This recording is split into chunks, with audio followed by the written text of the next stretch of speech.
A major shift in the weather pattern is upcoming, and this is likely going to bring all kinds of crazy weather as we get into Thanksgiving week, into the early portion of December. Here to discuss the details that we have on this. My name's Mitch. Good Saturday morning. Hope you guys are doing well. Subscribe if you haven't. Like the video if you like it. And if anybody has anything I can pray about or pray over, please drop it in the comments below. Let's get rocking and rolling this morning. So let's start this off with the discussion that the Client Prediction Center dropped yesterday, talking about this pattern change. So the experts are speaking on this, and this runs from the 22nd of this month all the way through the 12th of December. It says significant pattern change, increasingly likely across much of the country. Now, a couple key things I take away from this is it does mention the sudden stratospheric warming events that we've been speaking on, that disruption of the polar vortex, a big spike in temperatures on top of the globe that's going to basically unleash Arctic air down into the lower 48. Where does it go first? Does it move around?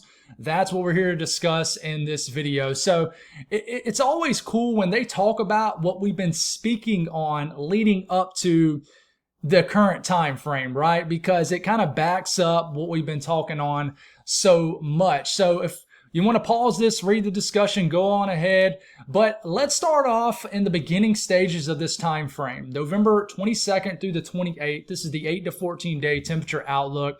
The western U.S. going for below average temperatures, central U.S. above average, and certainly the eastern U.S. also. So it does look like it's going to be a pretty warm Thanksgiving, especially across the eastern U.S., at least leading up to that time period. Now, if we look at the same time period and we look at the precipitation outlook, it looks like the majority of the country is going to be pretty active. That's what I want you guys to take from this. The green is where we have a chance of above average precipitation, whether that's snow or rain, something in between. We'll figure that out as we go. But I think the majority of this, especially the further into the central to eastern U.S. you get, this is going to be more so rain, and we'll discuss why as we make our way throughout the video. Now, if we look at the latest from the 3 to 4 week temperature outlook, guys, this runs from around Thanksgiving all the way through the 12th of December. Some changes have happened to this. They update the 3 to 4 week temperature and precipitation outlook every week. So the last update was the 7th. This was from yesterday. So look, the entire northern tier of the country pretty much leaning towards below average temperatures, but the southeast is hanging on for dear life with above average temperatures. And I think this fits model guidance that we're about to discuss. Don't get bummed out if you live in the south and southeast. We're going to discuss some things that might cheer you up a little bit if you're a winter weather and cold weather fan. A 3 to 4 week precipitation outlook looks pretty active across the eastern U.S. and maybe across the northern Rockies and the high plains. So I just wanted to start this video off by showing you what the experts are saying with their graphics from the National Weather Service Client Prediction Center. Now, let's show you some model guidance. So we're going to start this off Sunday morning, November the 23rd. Pretty much every graphic we show you, that's going to be the timestamp we show you. So we're going to pretty much skip next week and discuss on onward past that point. So what I want to watch for is some type of storm system across the southern tier of the country, and I think this will cut across the middle of the country just due to a ridge in place across the eastern U.S. And so this could bring some active weather, maybe some much needed rain across the eastern U.S., potentially a severe weather threat. Looks like a shot of cold air comes in behind this, but we get this in motion and maybe some sort of cutoff energy across the southeast. We have to watch for that, but this is getting pretty far out. But I'm showing you this time frame so much because this is the beginning of that pattern change you're talking about. And this is a very active week of travel, Thanksgiving week, of course, one of the most active weeks of travel there is of the year. So we get into Thanksgiving Eve, watch for a system in the eastern U.S., but overall, not seeing anything too crazy on the operational run of the Euro. Does show as we're getting into the last week of November. It's the 29th, for example, low pressure cutting across the Rockies, but it looks like most of the country is pretty warm. All the cold air sort of shunted off to the western U.S., a little bit of snow to the north, not a big deal. Latest from the GFS, which we know is off its rockers most of the time, but I like to compare model guidance. What does it show starting off not this Sunday, but next Sunday? Okay, not a whole lot going on. Pretty quiet start to Thanksgiving week, and then here's that system. Timing's definitely different on the GFS, so we got a low pressure kind of coming off the southern Rockies, and this cuts mainly rain, but looks like more deep, colder air is kind of ushering in east compared to the Euro operational one. You can see it based off that 540 line, which indicates colder air aloft moving in. And then as we start to get 300 hours out, starts to show some crazy fantasy runs. 1042 high dropping down. That's some cold Arctic air. Meets the moisture from this low pressure developing. And this is actually Thanksgiving evening. I keep getting it mixed up. It's Thanksgiving the 27th or the 29th, but it's the 27th. And as we're moving forward here, that cold air meets that moisture, and it shows crazy winter storm scenario. What is this, Black Friday? So November the 28th. Now, this is not a forecast, but just shows some different scenarios with this. So cold air definitely unleashes quicker, and then it kind of modifies. And then it looks like at the very end of the run, as we're getting into December 1st, cold Arctic air is beginning to drop down. So what about the Euro AI model? This is just going to show precipitation, not going to show whether it's snow or rain, but we'll kind of guess here. But it's pretty quiet leading up to Thanksgiving Eve. It does show a pretty strong low pressure cutting across the country. It looks like cold air is trying to meet up with some of this, like in the Dakotas and Minnesota. So watch for a strong storm system. I've been saying this for a while. I've been tuning into my channel. I'm sure other people are saying it too. I want to watch for a couple active storm system scenarios here that could get going here across Thanksgiving week. So it's just, I really think Thanksgiving week is going to be the true changing and transition period of this pattern change we've been talking so much about. And looks like low pressure cutting across the Great Lakes Thanksgiving, and then has a shot of cold air moving in Thanksgiving into the weekend after Thanksgiving. And at the very end of the run, has cold air into the eastern U.S., but nothing too crazy besides that one first storm system I just showed you. Now, what about temperatures, right? So if we start off, once again, Sunday morning, the 23rd, I think most of the country above average temperatures. And just the yellows and the oranges and the reds, and then when you get into some of these crazy colors up here, like the kind of burgundy into white, it's above average temperature. But I want you to see how it changes across the western U.S., which supports the graphics from the Climate Prediction Center. You start to see the blues and the green. That's below average temperatures. And I see this comment a lot, like these temperature anomaly maps don't mean anything to me. Well, you got to kind of know what your average temperature is for your specific area for this time of year. So if it's 65 degrees for a high and you get 10 to 15 degree below average temperatures, you might only have a 50 degree high. So you just gotta have to know that. So, but as we're getting deeper into Thanksgiving week, into the morning of Thanksgiving Eve, the central to eastern U.S. pretty much looks above average temperature wise. And then we get into Thanksgiving Day, you can see there is a clashing of air masses right here between below average temperatures and above average temperatures. The lower 48 quite literally is split. As we get into the last weekend of November, there's a change that occurs. And this is as far out as we can go, at least on the Euro ensemble. You can see finally areas of the eastern U.S. begins to cool off, and the central U.S. definitely does, and the western U.S. stays cool. Now, if we do look at, say, the GFS ensemble, which we might not have the completion of the run. Once again, most of the country looks pretty warm as we're getting into the beginning of Thanksgiving week. We get into the Monday, still looks pretty warm. And then we get into Tuesday, that's when the cold air starts to move in. And I'm telling you, I think there's going to be some kind of big time Western U.S. Rockies storm system sometime Thanksgiving week. And then as we're making our way into Thanksgiving itself, clashing of air masses right into here showing up. And we take it all the way to the end of the run here. You can see some of that cold air is beginning to ooze eastward as we're getting towards the last weekend of November. Now, we don't have the completion of the run, so we'll kind of take it back to the OOZ. And you can see all the way at the end of the run, the cold air finally makes it to the eastern U.S. But I have my doubts that it'll do that. If you compare this, for example, if you compare 360 hours out, which takes us all the way out to the 29th. With the 29th on this, it's a little bit faster on the GFS ensemble than compared to the Euro ensemble. And then you look at, say, the Euro AI ensemble. What does it show? And let's make sure we might have a new run here. We do, so we're good to go. All right, same thing. We get into the early portion of Thanksgiving week, most of the country above average, and then the colder air begins to ooze into the middle of the country. It's definitely faster on this compared to the Euro ensemble. And then by the time we get to the end of the run, you can see cold air really begins to take over a good chunk of the country. Not super cold air, but slightly below average temperatures. But You know, just to kind of back up some of this stuff here, here's the Euro AI operational run. And this is Wednesday, November 26th, Thanksgiving Eve, highly traveled day. Shows what I'm talking about. I'm going to draw on this a little bit. And just shows a big clashing of air masses right in the middle of the country. I mean, Texas, areas of Oklahoma, Arkansas, into the 60s and 70s for highs, and you kind of get up into here, sub-freezing highs. So there is a big time temperature gradient right here. And I've been thinking that this is going to happen for a while now. GFS shows it also. Same timestamp, Thanksgiving Eve. Big temperature boundary right here in the middle of the country.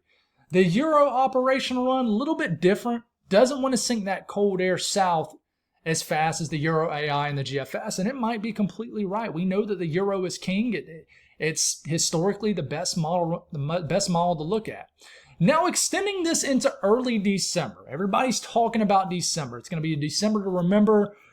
We're all excited here in the East about, the potential for maybe the best December since, who knows, 2010. That's been an analog people have been bringing up, but we got to hold our horses back a little bit. We got to figure this one out. So we kind of, look at the Euro extended and here, and it backs up with the Euro ensembles and all the other ensemble guides are showing. There is some sort of dividing of air masses right into here. We got a ridge in the east. We got a trough in the west. Cold, stormy action. Cold over here, warm over here, and a storm track that's probably going to take us right smack in the middle, right into here, between both the ridge and the trough. Okay, so what changes as we get kind of into the early portion of December? Well, it looks like the Arctic really opens up. And what I mean by that is we kind of have consistent ridging all the way up into Alaska, what we call a negative EPO. But it just looks like the cold air gets dislodged, but it might get dislodged kind of more into the west and the east at first. Okay, still a stubborn ridge of high pressure holding on for areas of the southeast, and this will affect areas of the mid-Atlantic, kind of the deep south also. So cold air might drop kind of into this area, reinforcing shots. But then as we're moving here in time, it looks like that ridge kind of gets beat down, and this is getting, the first 10 days into December. And the thing that I would take from this, guys, is we're seeing a lot of blue up here. This tells me that, the storm track could sort of kind of go through this area right here. But to me, we have a big cold air source kind of pumping down into this dip in the jet. And I really think things could get pretty active winter weather-wise. Immediately for the south, which I know is where a lot of my people are tuning in from on my channel, I don't think it's going to be right off the dot. I think the south will have to wait a little bit deeper if they're going to have any chance in December, which we know in the south, December is a tough month to get winter weather in. But man, I really think we need to watch out in this area right into here. Okay. But we take this even further out. We go all the way out to say December, like closer to Christmas. And that's more of a look right here that you like to see for the eastern U.S. We got cold air kind of dropping right into here, maybe an active storm track. So that's more of a look you like to see there. And if you look at the Euro extended, the weeklies is what we call it. And, we take it, this is in 1 week intervals, so 7-day intervals. So this is the 30th through the 7th of December. Still hanging on to that southeast ridge flex. But, as we start to get into the middle portion of December, it looks like areas start to cool off in this region right here, which supports ensemble guidance. But, if you look at the period all the way up to the 12th, honestly, guys, if you look at this, colder than average temperatures, warmer than average temperatures, it pretty much matches up the Climate Prediction Center look to a T. I mean, it really does. And I just think that, it's going to take time to beat down this ridge.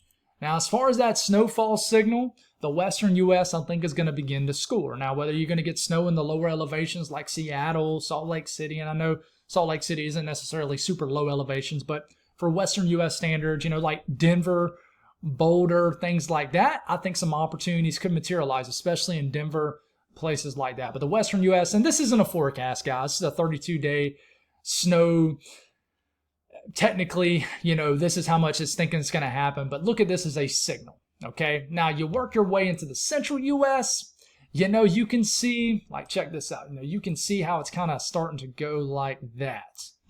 Okay, so better further south in the western U.S. in this time frame. But, you look up here, signal starts to get louder, but not seeing anything too crazy to the south. This is not a forecast. And then you look at the eastern U.S. and not any crazy first half of December snowfall signals or anything for the southeast. Doesn't mean northwest flow snow can't happen.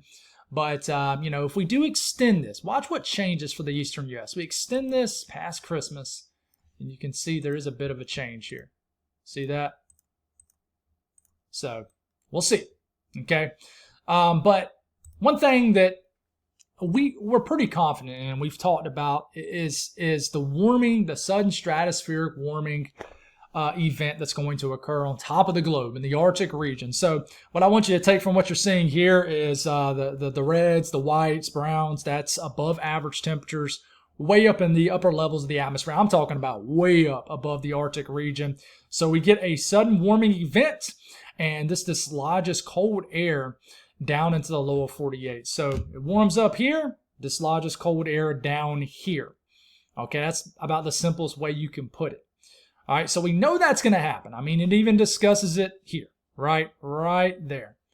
We know that that's on the way. And this is a pretty rare occurrence in November. And it looks like this is going to peak pretty much Thanksgiving week. And that's why what follows a couple days later is cold Arctic air. Now, in this scenario, this reflects the surface pretty fast. Now, a full-fledged like polar vortex split, there's always kind of a lag effect. Takes a one or two weeks to kind of work its way down the lower 48. But listen, I'm not 100% expert at polar vortex stuff. I'm not going to pretend like I am. I know the basics of this. But, one thing that we have to work in our favor if we're, say, in the south, and I would say across the entire board, meaning the entire lower 48, is this MJO. And let's see if we have an updated version of this. I do not think we do. So there's normally another update of this that happens in the morning. It just hasn't happened yet. So let's make this a little bit smaller. Way too much on our screen here. This is the MJO, guys. And what I want you guys to note is these are warm phases. Phase 4, 5, and 6. Okay? Now, there's a couple things that can still happen in the warm phases. W's for warm, right? We can still get shots of cold air. They're normally not long lasting. And I do want to note that phase 7 can still work out in the month of December. And it can still work out in general. Phase 7 can support some cold Arctic air, which it is, into areas of the lower 48. But what phase you really need to get into is these cold phases here. Especially good old phase 8 for December. If you want cold and snow chances further to the south, up against that I-95 corridor, things like that. So where are we currently? Well, what is it, the 15th? We're right into here. So we're firmly in phase 6, which is a pretty warm phase. And that's why it's been in the 60s and 70s across the eastern U.S., why it's pretty much warm across the entire lower 48 besides the northeast. Okay, so where are we going to work towards? Well, it shows us kind of farting around here in phase 6, phase 7, kind of gets all jumbled up right into here. But if finally, around Thanksgiving, things kind of break loose right into here. 28th, 30th, that's of November. And that 2, 4, 6, things like right into here, that is of December. So it shows us very slowly, I mean, it's almost agonizing, progressing through phase 7. And then once we kind of get into the middle portion, kind of that 2/3 region of December, we start to sneak into that good old glory phase, which is phase 8. That's what we need. And listen, I'll be completely honest with you. I wasn't a big believer in MJO phases, and it's still just, I still don't like talking about it, but it is solid. I mean, I finally just kind of let loose and dove deep into this, last winter, and it absolutely nailed January, this past January of this year, when we got all the winter storm chances and we got the blizzard in the Gulf coastline and things like that. So at the end of the day, we got to get into phase 8. Now, do we ever get there? One thing is forecasting the MJO is extremely difficult, folks. It's not easy. So one thing that, I've read in some forums that makes, a solid point here is that if we can just kind of slow ride through phase 8 and phase 1 through the most favorable climo time of the year, late December, January into early February, especially December into January, kind of just slow ride through this area. Man, we are going to be working through the glory phases in the best time of the year, climo-wise. So it might take us a while to get there, but if we do, there is a high ceiling for things to come. High ceiling. If we get jammed up into 7, we're going to struggle fighting off that southeast ridge here in the south. So let's move past this. So the latest weather for today, I think we need to talk about this, especially for our friends here in the Northeast. We got some active weather on the way. Most of our energy is either cutoff energy, which is affecting California, big slug of rain, a little bit of energy in the northern sections of the western U.S. We got a strong northern stream piece of energy about to dive down into the Northeast. This will also deliver a reinforcing shot of Arctic air that'll set off some lake effect snows off Erie and Ontario. So that's what's going on currently. The latest from watches, warnings, and advisories. Flood watches littered across Southern California. Some winter weather advisories across the Sierra Nevada, southern mountains of Utah. Some dense fog across the Gulf. And we got winter weather advisories across areas of the Northeast. So watches, warnings, and advisories. There's a risk of thunderstorms on the warmer side of this low pressure cutting across the Northeast today. There's actually a shot at severe weather in Pittsburgh, areas of northern West Virginia, eastern Ohio. Things like that. So we got to watch out for that today. And the risk of flash flooding is we really need to be careful in Southern California. Los Angeles, there is a 40% risk of excessive rainfall for today. So, even Las Vegas, 15% risk in that yellow area of excessive rainfall. So please be mindful of that. We'll speak on that here in a second. Southeast today, another beautiful dry day. I made a joke on X yesterday saying, I don't think it ever is going to rain again. It just does not rain consistently. It just hasn't for a long time in the Southeast since the summertime. It's just ridiculous. I mean, it's just like seeing rain is just a rare thing these days. It has not rained at all in my house in the first half of November. The Northeast will be very active. You're kind of sticking out into the middle of a active storm track here. And system moves in, pretty warm system, but we could get some freezing rain as we're getting into this evening in the higher elevations. And we'll show you some ice graphics and predicted snowfall graphics here in a second. But this could bring some strong to severe thunderstorms down here. Like this is getting into this evening. Watch out, southeast Ohio, northern West Virginia, western PA. Some thunderstorms could move in. And whoever can actually get snow and it could get a solid front-end thumping of snow in Vermont, New Hampshire, and favorite areas into Maine. Man, it could snow really hard. And then once the system kind of moves in and out, kind of gets anchored up here in eastern Canada, cold Arctic air follows through, and we're just going to get a very festive, snowy-like day across areas of New England, lake effect snow areas, things like that, as these snow bands really work their way through. So some graphics is between now and about 7 a.m. Tuesday.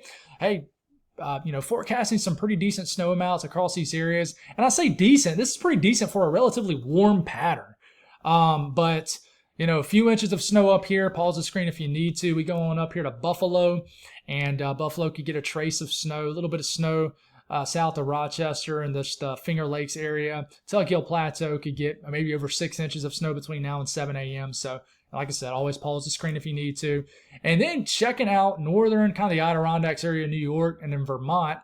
Snow's on the way. Could get a big front-end thumping of snow on the way later today, but this is how much snow you guys are forecasting. But the messiness of this is the ice. Some areas like near Newcomb could get a 1/10 to a 1/4 inch of freezing rain between now and 1 p.m. Sunday, so just tomorrow. But we're definitely going to get some freezing rain accumulations from this. So don't expect this to be all snow. It's going to be a nasty wintry mix. And then heading on up here, I know this graphic's kind of small. Sorry about my folks up here. But New Hampshire and in areas of western Maine is how much snow you guys are forecasting in this region. Pause the screen if you need to. And this is the ice graphic. Few 1/100ths of an inch of freezing rain is expected in some of these more favored areas could get closer to 1/10 to 1/4 inch. You see these areas in red of freezing rain. And then pretty hefty snow event up here in Maine. Nothing too crazy for you guys' standards, but it's going to be a heavy, wet snow for sure. So northern half of Maine, Caribou can get about 6 inches. Fort Kent, 5. Definitely many areas will get over a 1/2 foot. And we can get a little bit of ice from this area too. South central U.S., quiet weather. I do think an active storm track will set up over this region as we get into next week, but this weekend continues to look dry and quiet. A little area of showers will make its way through the UP of Michigan later on today. Not a big deal at all. Pretty warm, but some cold air will kind of ooze into the UP of Michigan. So northern lower Michigan, especially the eastern half of the UP, could begin to get some snow later tonight. And in fact, you could get some hefty snow bands off Lake Superior that could add some snowfall accumulations in this area. In fact, I'm going to go on and just take a quick look at this area because I'll be honest, I was not seeing that at first. So let's do this. That, and we're just going to go 48 hours. So yeah, I mean, forecasting a few to even several inches of snow between now and the next 36, 48 hours here in the eastern UP. So be aware of that if you live and tuning in out in the eastern UP of Michigan. Western U.S., big storm system moving into the California area. Definitely a cooler storm system, no cold air funneling in this, but just rounds of heavy rain will continue, and then this will spread across the western U.S. But look at this heavy rainfall totals in Southern California between now and the next 36, 48 hours. A few inches of rain is expected, so be aware of that and don't let it catch you off guard. A lot of cold air into the northeast, but there's a pretty sharp temperature gradient once you get into the mid-Atlantic. It gets to the 60s and 70s and the southern tier of the country. Listen, I just really think the rest of November is going to be pretty warm across the south. So just get out, enjoy it, just make the best out of it. Some people were bummed, but it's going to be a warm turkey, not going to be a cold turkey more than likely. That could change, but then the western U.S., I mean, it's pretty warm right now too. Everybody above average. So, hey, that's all I got, guys. Let's create a timestamp. Let's make this the timestamp. And I do got you a little small Bible devotion this morning. This caught my eye in Proverbs. This is Proverbs chapter 15, and this is verse 1. So it says, "A gentle answer turns away anger, but a harsh word stirs up wrath." This kind of hit home to me when I was reading it this morning, kind of just scamming through a couple things in scripture. For me, running a social media platform, I've learned that to kill people with kindness, not literally kill them, but when I'm going to get a lot of criticism, and the best way I can respond is just out of love. Some people are just going through some very tough things, and the way that they express those tough things is certainly to just lash out through people on social media. So, I've kind of was once this person where I would do the opposite of what it says in scripture. I would lash out at people and I would respond with anger if it was something that, I didn't like what they were saying or if they were coming after me. And of course, that always just made everything worse. But I've learned personally to quite literally don't say anything at all if I don't have anything nice to say. And if I do say something, it's going to be, hey, appreciate your feedback. Hope your day gets better. Now, one thing that I struggle with is sometimes not being genuine with that. Sometimes I can be very sarcastic. If you follow me on X or social media, really X, that I can be a very sarcastic person. It's that's how I am in real life. And I can be like that on social media too. And it's kind of my coping mechanism to deal with how irritated I am with the negative stuff that I'm getting. Everybody has that kind of cope, right? But I know that sarcasm doesn't stem from a place of love. So that's something that I'm working on. But I know I've been kind of speaking on myself with this. But just remember, when you're in a conflict with somebody, if just try to simmer down the situation, and I guess in a way understand where they're coming from, and at the same time, if it's just pure ignorance and they're just coming at you and nothing they're saying is true, then say, just don't say anything at all. Just say, okay, I hear you, man. Well, yeah. So, I still struggle with that, but, getting better and better day by day. And, just speaking to me, I know that the bigger the channel gets, the more that's going to come. It just comes with what I do. But, yeah, just I always try to think, how would Jesus handle this situation? And sometimes I fail with the response of that, and sometimes I pass, right? So hope that helps. But appreciate you guys. Love you guys. Thank you for the support, and we'll continue to try to figure out what's to come. God bless.